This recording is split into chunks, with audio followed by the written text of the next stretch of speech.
I was saying, y'all, it's your boy Rico from StreetScores, and today I have a huge Washington Commanders draft update. Like some serious targets, guys that we're bringing in for top 30 visits, guys we've had private workouts with. We're talking about top kicker options. We're talking about huge playmaking wide receivers that could potentially start as rookies. We're talking about the best potential HBCU prospect coming out of this draft, and a lot more. We're going to talk about probably around like 10 prospects that the Commanders are clearly targeting, bringing in for a local pro day, all of that type of stuff. And also want to give you round projections for each player that we talk about as well. And a lot of these guys will probably go undrafted. I will mention that too. And before we get into everything, of course, I have a trivia question for you. And this trivia question is actually a good one here. What tight end from Portland State played on Washington's two Super Bowl winning teams in the 1980s and caught 129 passes for the club between 1982 and 1987? I will give you the answer to that trivia question at the end of this video. But before we get into everything, make sure you stiff arm that like button, stiff arm the subscription button, and stiff arm the bell next to that subscription button so you get notification each and every time I release an informative and opinionated video just like this one. Make sure you stay tuned to all of the content. Really appreciate y'all for supporting all of the videos. Super excited, man. Now, granted, my backdrop's gonna look a little bit different for the next few days, but trust me, y'all are still getting videos. I'm gonna try to at least make sure I get at least one video out to y'all a day, so make sure you stay tuned. Without further ado, let's go and dive into this video, man. Let's get it. Adam.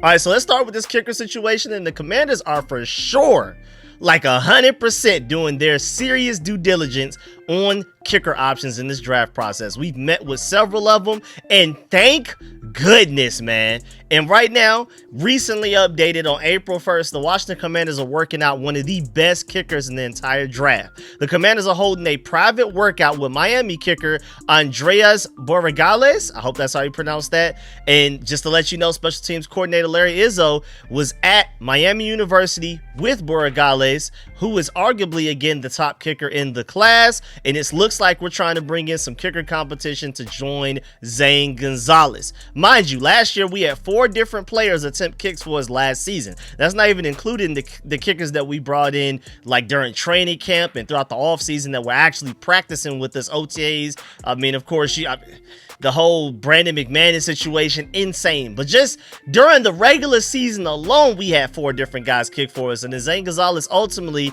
ended up being the guy that we settled with by the end of the season, going into the playoffs, especially after the Austin Seibert injury. And then he also went out on a pretty bad note with the game against the Cowboys, the first game that we played them and lost against them, where he had those missed kicks. But a lot of that people are saying was due to the fact that he was hurt. Maybe Austin Seibert is still the better kicker between the two, but we re-signed Zane Gonzalez. We did not re-sign Austin Seibert. Now, granted, to Zane Gonzalez's credit, the former 7th round pick did an admirable job stepping in after being out of the NFL for 3 years, making 5 of his 7 field goal attempts and all 17 of his extra points. However, he also does not have the world's strongest leg and especially struggle on kickoffs. Gonzalez is likely not Washington's long-term kicker option of the future. I hope he's not even the kicker option for week 1. I mean, it's cool for him to be a part of the kicking competition going into like the off-season workouts and things like that, but if Zane Gonzalez is your kicker week 1, we have a problem. But there are solutions. I mean, there are veteran free agents out there. Already did a whole video breaking down why Nick Folk would be an excellent signing for us right now. Even if you plan on getting a kicker maybe as like an undrafted free agent after the draft, I would still bring in I would have Nick Folk along with Zane Gonzalez and a rookie kicker, undrafted free agent, or maybe even take one in the 7th round. We'll get there soon with the kid, the Andreas kid that we're talking about right now. But I would bring in Nick Folk right now. I'm surprised that we haven't still, but maybe the Commanders are looking the other way. And again, even when I feel like the Commanders should do something and they don't, when in doubt, I'm always going to give them the benefit of the doubt. Not only do they get paid millions to do this, but also they took a team that went from 4 wins to 14, making it all the way to the NFC Championship game just in 1 year. So I'm not in the business of questioning what the Commanders are doing or not doing, but I do feel like Nick Folk is a great option for us right there. I know he's 40 years old, but he's just coming from 2 very good seasons with the Titans last year. You also have Matt Prater as well. He's another free agent option, but let's go back to Andreas Borregales, because right now he profiles as a day 3 selection who could immediately compete for a starter role in the NFL. His combination of proven accuracy, clutch performance, and continued development curve suggests a kicker who hasn't yet reached his ceiling. The bloodlines are also there. His brother Jose has already proven the family's kicking ability can translate to the next level. So, I mean, you've already seen his brother do it at a pretty high level, and then it's only natural to think that he could do the same thing. Also, even beyond that, the track record of ACC kickers transitioning to the NFL has been strong in recent years as well, and Andreas has all of the tools to continue that tradition. His ability to handle both place kicking and kickoff duties adds even more value to his play, because right now Zane Gonzalez can barely even kick it into the end zone to get touchbacks for us right now. It's ugly.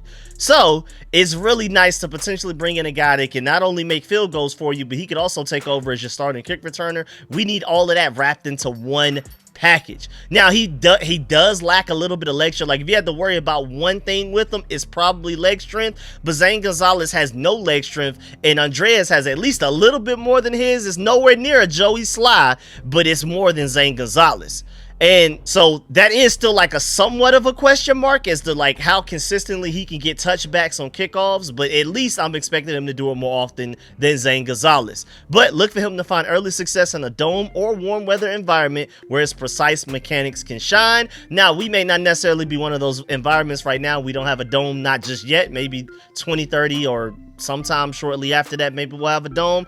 And right now, the DMV, by the time it's like November up there, it's cold. So maybe they pass on him for that exact reason. But either way, the Commanders held a private workout for him. And though it's not often that kickers are drafted, like within the draft, one of the 7 rounds, it's never unreasonable to take a flyer on one in the 6th or the 7th round, depending on the situation. And I feel like we have a pretty big need. We may be a little desperate, and the Commanders could find themselves in that position, assuming they address other more important needs earlier in the draft. But remember, we only have 5 picks, but at the same time, the last 2 picks are 205th overall and 245th overall, and especially that 245th one, maybe you consider taking a kicker right there. Now, moving on, because we have so many people to talk about that I don't want to just sit here and dive too long into every prospect. But of course, you know how I typically structure my videos. The guys that we're going to talk about the most, the guys that we care the most about, the guys with the most notoriety as far as going into the draft that are projected to go higher in the rounds and things like that, we're going to talk about those guys a little bit longer than the other guys in this video, and we're also going to talk about them first. I'm not going to save the best prospects for last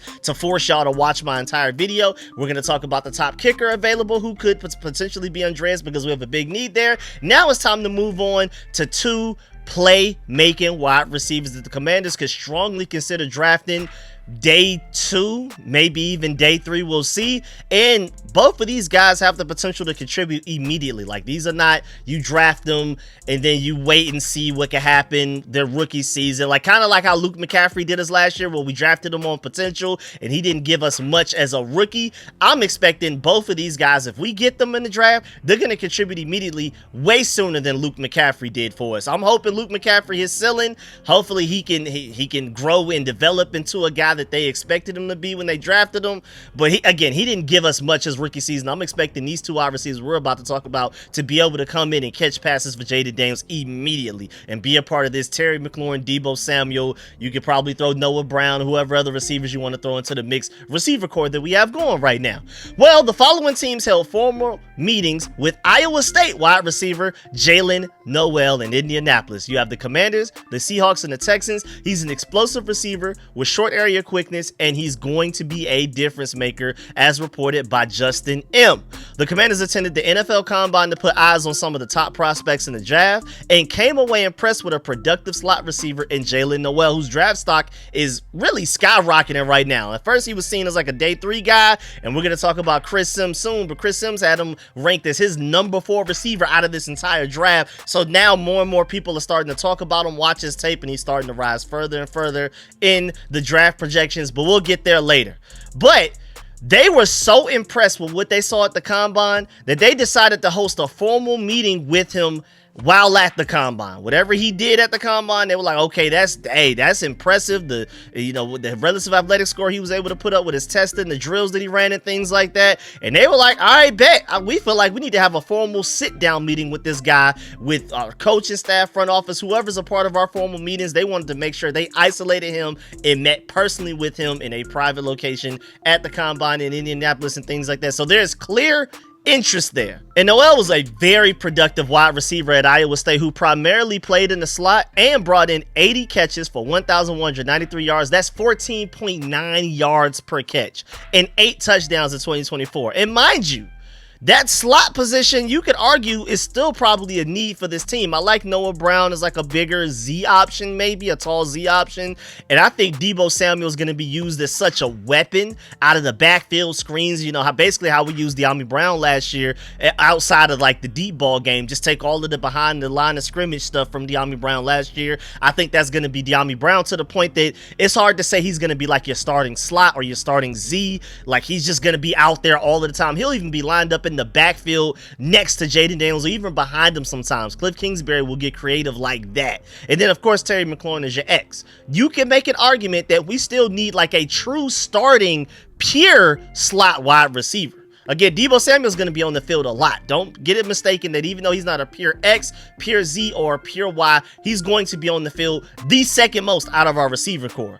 But if you're talking about a pure starting slot, Jalen Noel has to be one of your favorite draft prospects in this entire class, man. Cliff Kingsbury would love to utilize Noel's 609 deep yards last season as well, which was 4th in the entire country out of all wide receivers, man. And that would allow us to stretch the field more, especially from the slot position. And mind you, that's what so you have like the behind the line of scrimmage stuff from De'Ami Brown that Deebo Samuel's going to do even better than what De'Ami Brown did. And then you also have Jalen Noel, and with his deep ball ability, with it, taking the lid off of the defense that De'Ami Brown was giving us last year as well. But I feel like he's going to do that even better than De'Ami Brown as well. So the things that we lost with De'Ami Brown leaving for, who was it, like the Jaguars on a 1-year, $10 million deal, which I feel like was definitely a slight overpay. But hey, man, shouts out to him for getting his money. But you're upgrading in the behind the line of scrimmage, gadget, weapon stuff in Deebo Samuel, and you're potentially upgrading in the deep shot stuff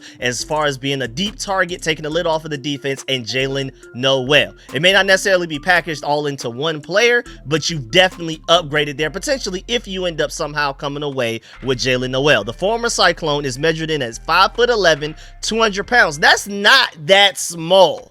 Terry McLaurin is technically like 6 foot even, which fits his playing style as a strong, compact slot receiver with a very crisp release package. Jalen Noel is a separation nightmare for defensive backs, and his track background helps him accelerate at the snap of the ball. Where he lacks in yards after the catch, he makes up for in his separation skills to get open in his routes and his ability to make contested catches when needed as well. I'm telling you right now, watch out. Because remember, Chris Sims, he did his top 5 wide receivers. He had tier 1 NFL ready baller immediately superstar Travis Hunter in his own tier. Then tier 2, he had Kyle Williams 2nd, Tenaroya McMillan 3rd in that same tier 2, and then 4th, wide receiver Jalen Noel in that same 2nd tier as well. He said he's along the lines of Travis Hunter and Kyle Williams. He's almost built like a running back or Bears wide receiver DJ Moore or former NFL wide receiver Steve Smith.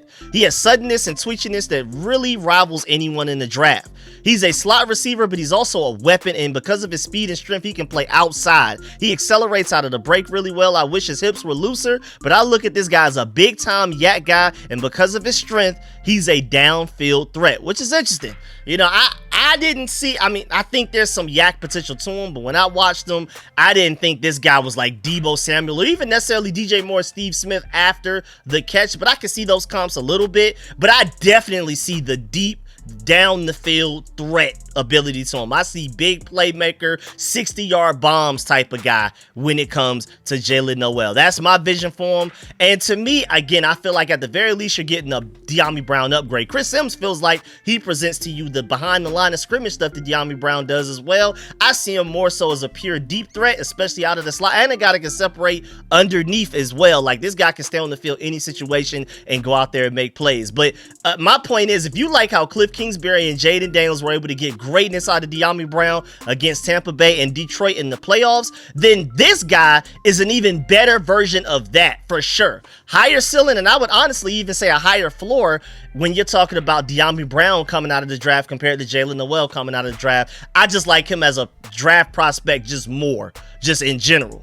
And then shouts out to Draft Buzz because they bring up some good points. They said Noel has dangerous weapon written all over him as a vertical slot receiver with deep ball tracking ability that jumps off the film. The way he stresses defenses down the field belies his modest frame, and this isn't your typical underneath slot guy. When he gets a clean release, defenders are immediately in survival mode. Watch how he manipulates safeties with his eyes before breaking into open space on deep posts and seams. That's NFL level route craft right there. Also, they said the team that drafts Noel in the early day 3 range, likely like 4th round, will be getting a pro-ready separator with elite route technique and return game value as well. And we need a returner big time. I agree with that. His ceiling is higher than most realize. Put him with a quarterback who throws with anticipation, Jaden Daniels, and watch this kid eat up defenses from the slot. Don't be fooled by the smaller frame. His ball skills and route precision will make him an immediate contributor. Again, I like Luke McCaffrey's ceiling, but hey, this is a guy that if you somehow get your hands on him in this draft, now granted, he's projected to go by most people somewhere in the 60s or 70s. We probably have to take him in the 2nd round with our 61st overall pick, because you even have Sports Talk that have him ranked all the way up as 36th. Again, Chris Sims likes him enough to where he feels like he's not predicting him to go in the 1st round, but he feels like Jaylen Noel is good enough to definitely go in the 1st round. ESPN and Todd McShay have him ranked 50th and 51st. You have Draft Buzz and a bunch of other people having them somewhere in the 60s and early 70s. Then you have a couple of people having them in the 80s, and then you even have 247 Sports have them at 96th in their big board. Right now, his average overall ranked is 69.1 out of like the 12 people, different experts and websites that have ranked them. Again, we pick 29th, then we pick 61st in the 2nd round, and then we don't pick again until round 4. If you really want Jaylen Noel and you really believe that he can be like that guy in your offense, then you're gonna have to take him in the 2nd round, and I honestly wouldn't mind it. Now, for me, I really want to go edge rusher 1st round. Donovan Ezeraku is like my dream pick right now in the 1st round as far as realistic options go, because of course Abdul Carter isn't making it that far, and I honestly don't think James Pierce is going to make it that far as well. I feel like his off the field concerns are overblown by the media more so than I don't think teams care as much as like the media does. And then I mean, I would love those guys, but Donovan Ezeraku is like my dream realistic potential option at 29. 2nd round, I'm looking at Travion Henderson is like my dream pick there. But if they chose to go with Jaylen Noel right there, I wouldn't be mad at all. I don't feel like receivers like a big need, like home run hitting running back or edge rusher or even corner is right now for our team. But Jaylen Noel is undeniably a ridiculous talent that I think he may end up being a steal at 61st overall. I think you're going to get way better value out of him than even that. And I don't think that that's just going to automatically put Luke McCaffrey on the back burner. I don't think drafting Jaylen Noel just immediately makes you feel like you wasted a Luke McCaffrey pick. But boy, I'm telling you, Jaylen Noel would come in day 1.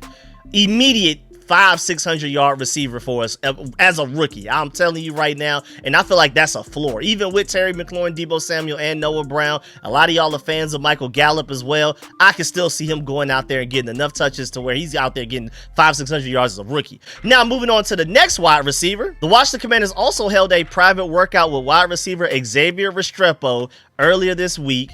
And, wow, man, we're going to talk about it, but this is one of those ones where I'm like, I don't know, man. I don't know about this one, but he is a dynamic wideout, especially when you look at the tape. He produced 69 receptions for 1,127 yards and 11 touchdowns with 16.3 yards per catch this last season. Like, the tape and the stats are crazy. So another wide receiver on Washington's radar more recently was another compact slot wide receiver who wins with separation, and that's Xavier Restrepo from the University of Miami. Seems like they have a type right now. You know, fairly compact, pretty strong slot receivers. And according to Justin Miller from the draft, the Commanders actually held a private workout with him. And just to let you know, he's just under 5'10" and 210 pounds. Again, just another big, stocky slot receiver type of guy. They definitely have a type. Cam Ward loved to look Restrepo's way, though, in 2024. He finished with 69 catches, again, for 1,127 yards with a 16.3 yards per catch, man, and 11 touchdowns from the top-ranked quarterback in the class. Xavier finished with 1,038 of those receiving yards coming from the slot, and that was the third highest out of the entire country. Xavier Restrepo brings reliability to an offense with his sure hands. His only 2 drops in 2024 were on 95 targets, only 2 drops. And just like Jalen Noel, Restrepo is explosive in his routes and wastes no time getting separation from defensive backs. And especially, though, I ain't gonna lie, after he ran that putrid 40 time at his pro day, I for sure prefer Jalen Noel, man. Xavier Restrepo, man, I'm way concerned. I mean, you just can't be undersized and slow. Again, he looks faster than this on tape, but 5'10", 210 pounds running a 4.83 at your pro day is insane. Like, he was afraid to run at the combine, and that was already questionable, but then he decided to run at his pro day so he could get a more favorable time, and now we're like, well, that's why you didn't run at the combine. That's exactly why you were afraid to run. A 4.83? I mean, that's almost undraftable, dog. I mean, his tape and film looks solid, and I know you're supposed to trust the tape above all else, but a 4.83 is insane. And don't worry, Adam Peters has shown just in 1 draft, I mean, it's for sure a small sample size, we only have 1 draft to reference, but he has shown that he only drafts elite athletes. I think Mike Samverstill was the lowest level athlete according to their relative athletic scores of like I think he was the lowest at like an 8 point something.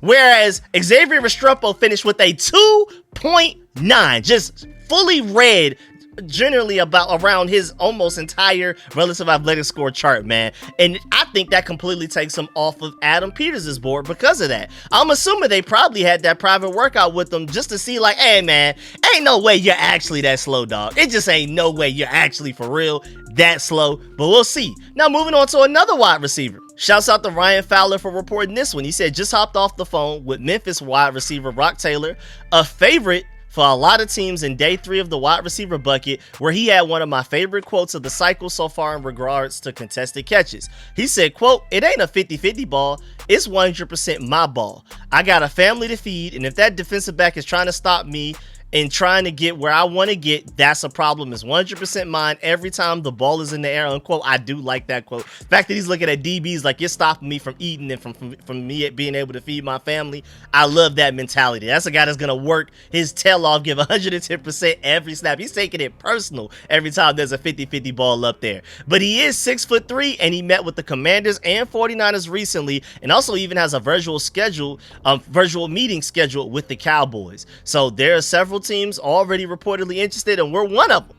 Now, for a scouting report, shouts out to Draft Buzz, because I mostly agree with this. They said the film study reveals a receiver whose game is built for Sunday success, particularly in systems that emphasize intermediate route concepts and play action passing. Doesn't that remind you of a certain offense, a Cliff Kingsbury offense, a burgundy and gold offense ran by Jaden Daniels? Taylor's ability to work all 3 levels of the field while also bringing legitimate blocking chops makes him an intriguing option for teams seeking to bolster their 11 personnel packages. So whenever we don't want to have tight ends on the field and it's like an obvious passing down, this is a weapon. His development arc suggests a player still ascending, with technical refinements consistently being added to an already impressive physical foundation. Smart offensive coordinators will appreciate Taylor's ability to execute the full route tree while bringing the size and strength to create mismatches against smaller defensive backs. The tested numbers match the film, showing a receiver who can stretch defenses vertically while excelling in physical aspects of the position as well. Look for Taylor to make an immediate impact as a complementary piece in a sophisticated passing attack, while the ceiling to develop into like a reliable wide receiver 3, maybe even a wide receiver 2, as his game continues to mature. His combination of size, hands, and route running acumen projects particularly well to teams employing time-based passing concepts that allow receivers to work between the numbers. Jaden Daniels was seen as maybe not that guy coming out of college, and then he showed you his rookie season he could definitely be that guy. I mean, honestly, with a quarterback like Jaden Daniels with no real glaring weakness to his game, any receiver can fit what Jaden Daniels does. You know, I can make any receiver sound really good when we're talking about what Jaden Daniels does well, because Jaden Daniels pretty much does everything well. But now when I hear, and even when I'm watching his tape I haven't watched like a lot of his tape like I've watched like Jalen Noel's, but from the tape that I have watched, he sounds like a Noah Brown with maybe a little bit more speed and quickness to him. But now projection round wise, a lot of people actually projected him to potentially even go undrafted. Like right now, his average overall rank from 4 draft databases is 288.3 right now. Draft Buzz is the highest at 252nd. Pro Football Focus has him 275th. MDDB has 298th. And NFL.com has him 328th. Again, mind you, this is a guy that's 6'2" and can run pretty much the entire route tree. It's amazing to me. And he ran a 4.49. That's not even that slow, especially at 6'2".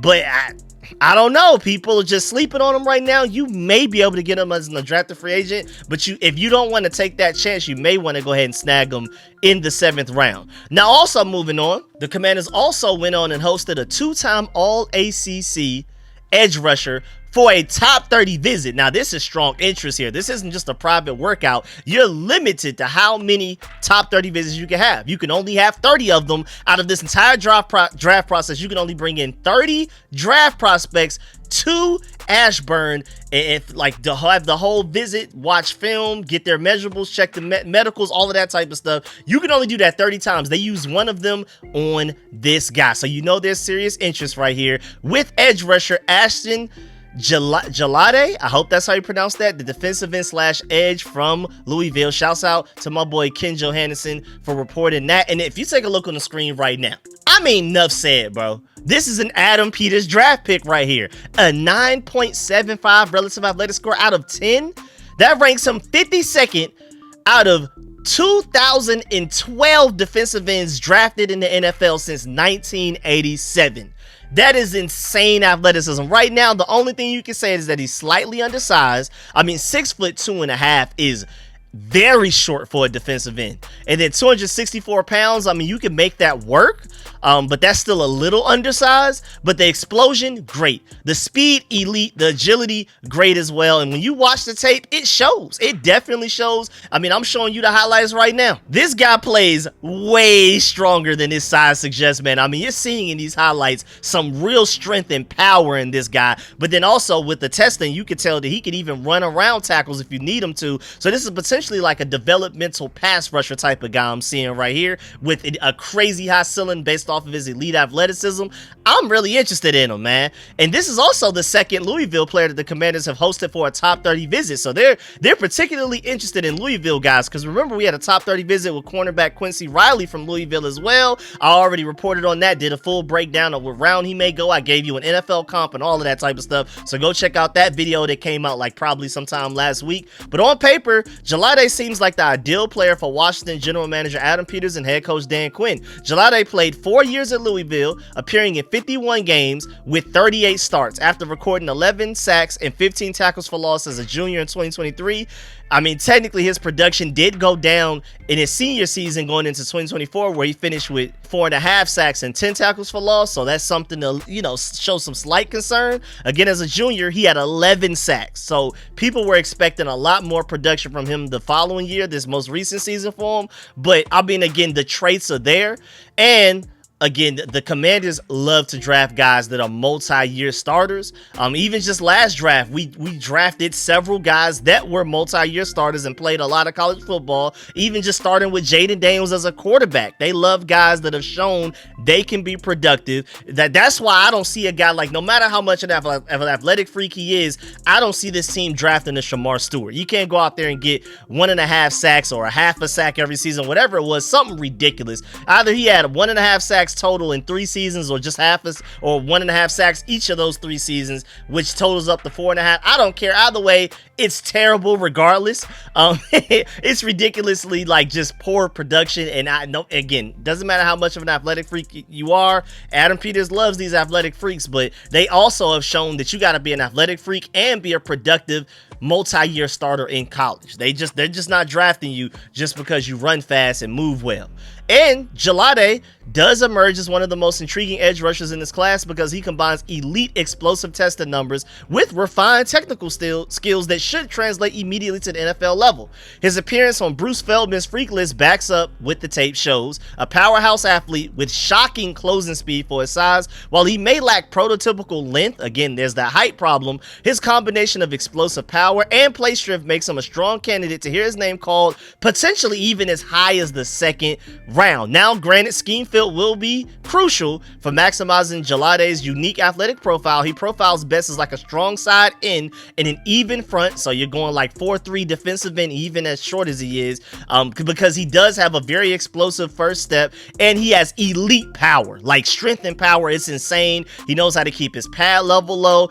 His exceptional burst makes him potentially dangerous on like stunts and twists and things like that. And he power clean 390 pounds, like, and you can see that in his ability to stop the run on the edge, and he has some pass rush potential again with his elite athleticism, and he already comes with a certain floor with his technically refined pass rush moves. I'm telling you right now, don't be surprised, second round, if we don't take edge rusher in the first round, this is the guy that they're looking at, because Draft Buzz has him as high as 44th on the list, but 33rd team has him 65th. Then you have a few people having him in the 70s. Then you have Draft Buzz 96th. Then you have a few people that have him in like the early 100s, like from 101 all the way down to 118. Right now, his average overall ranked is 88.6, which is like a projected third round pick, but again, we don't have that draft pick, so maybe you risk it and see if you can get him in the fourth round. But if we took him in the second, I would not be surprised at all, because there's definitely some untapped potential and ceiling there. Now, moving on, the Washington Commanders also recently held a private dinner with Jackson State safety Robert McDaniel. Shouts out to Ryan Fowler for that one of the premier HBCU prospects in the class,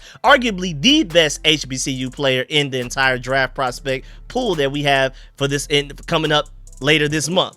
Washington has shown interest throughout the process, from the HBCU Combine back on February 17th to his pro day on March 26th. So there's been multiple moments of contact with this player. So we met with him at the HBCU Combine weeks ago. Then we went to his pro day, and then after the pro day, we hosted a dinner with him as well. So whatever they've been seeing when following this guy everywhere that he's been showcased, they're really liking what they're seeing right now. I mean, he was a very impressive prospect at the HBCU Legacy Bowl, and a lot of teams are showing interest in him. Like, he may be one of those guys you may have to take him a little bit earlier than you think, because there's probably another team trying to sneak away and take him, because, you know, people tend to ignore HBCU prospects. I feel like we need to shine more of a light on that. That's why every time there's a great HBCU prospect, I'm going to try my best to try to, you know, put some light and exposure on him. But this guy is like probably the best HBCU prospect in this draft class, like I've already said. And so there may be a lot of teams already targeting him. You may have to get him a little bit sooner than you want to, because at his 40 time was a 4.55. He had a 1.56-10 split. His vertical was a 39.5. His broad jump was 10.11, and his three cone was 7.13. I mean, I know he played at the HBCU level, which means he didn't play against great competition, so there's going to be some rawness to his game, but there is some ceiling right there with a guy like that. And right now, he's expected to potentially go undrafted, but again, you may have to take him late day 3, maybe like the 7th round, because again, there are probably other teams that went to that HBCU Legacy Bowl, witnessed and saw his tested numbers from the pro day, and like, I don't know, man, I may not want to wait for him to become an undrafted free agent just for another team to sign him. Don't be surprised if somebody takes him in the 7th round. Don't be surprised if it's us. Now, moving on. Now, you know we had to talk about Sean Taylor's younger brother, Gabe Taylor, especially after the big numbers that he put up at his pro day. Amen, say man. Shouts out to Commanders Wire Brian Manning. Could the younger brother of Washington legend Sean Taylor follow his brother's footsteps? Gabe Taylor was a multi-year starter for Rice and is expected to be drafted at some point in this month's 2025 NFL Draft. Now, granted, we took Luke McCaffrey from Rice, and that didn't work out too well his rookie season, but maybe Gabe Taylor's different. The Rice Owls recently held their annual pro day, and Taylor put on a show. The safety ran a 40-yard dash with times between 4.38 and 4.44. I'm telling you right now, just off of that pro day 40 time, somebody's going to take a chance on this guy, at the very least as an undrafted free agent. And again, after you run a 4.38 and you're a multi-year starter, even if it is at Rice, somebody may take a chance on him in the 7th round. I'm not gonna lie. If you really want him, you may have to scoop him up, man. And so after his pro day, Taylor even spoke briefly about what NFL teams would get in him. He said, quote, "A diamond in the rough, a person that's going to come in and compete. I don't care about being a superstar. I want to be the best role player I can be," unquote. So it sounds like he doesn't have his sights set high to being like a Pro Bowler or all pro, but at the very least, you know you're going to get somebody that's going to work hard and is willing to play whatever role he has to, even if it's, you know, I have to come in and play special teams until people feel like I'm ready to actually play on defense. You don't have to worry about that. And that does sound like the type of guy with the mentality that Dan Quinn would love to bring in.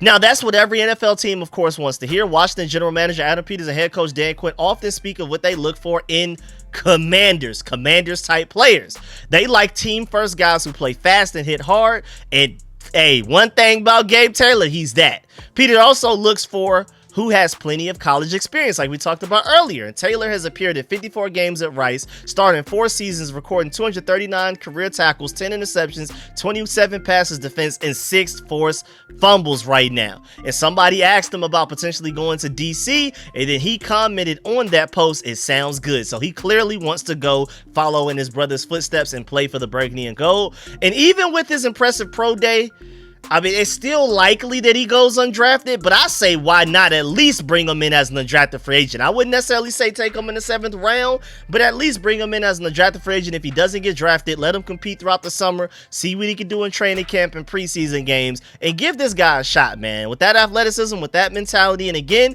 we just talked about earlier how Adam Peters and Dan Quinn want great athletes that also have a lot of college experience. Gabe Taylor has that. Now, also moving on, the Washington Commanders met with NDSU, North Dakota State cornerback Marcus Shepard at his pro day. He had an impressive day in front of several NFL teams. You know, it's North Dakota State, so it's not going to be like all 32 NFL teams there like it would be at Georgia, Ohio State, some of those colleges, but there were a few teams there, and we were one of them, and I'm pretty sure we went there to mostly look at him, especially with the fact that after the pro day, they made sure they actually met with him.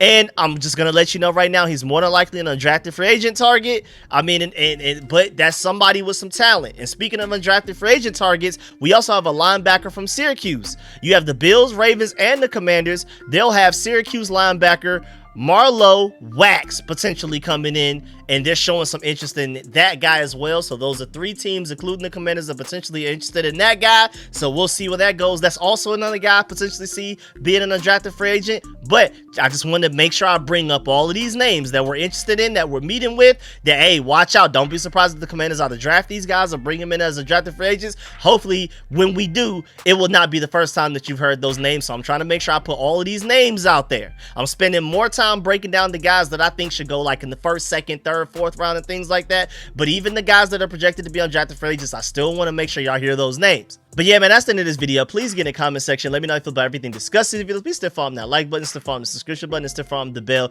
next to that subscription button so you get notification each and every time I release an informative and opinionated video just like this one. And as promised, I have the answer to your trivia question. The answer is Clint Didier.